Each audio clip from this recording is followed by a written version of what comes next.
Large intestine 1 is located near the tip of your index finger.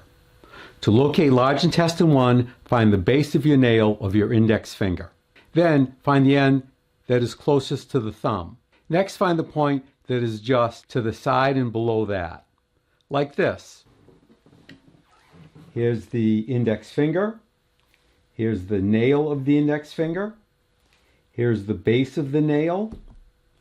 Here's the side that is closest to your thumb. And now you want to find the point that is just below and to the side of that, right over here. Push in to find a point that is sensitive, sore, tender, or painful. That is large intestine 1. Activate this point by rubbing the area quickly 5 times. Take a break for count of 5 and repeat 4 more times. It might look like this.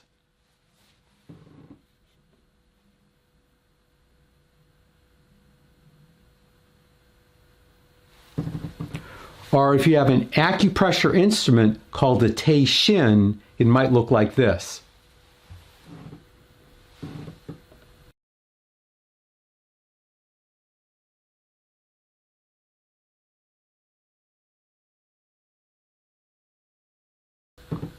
Now find and activate large intestine 1 on your other hand.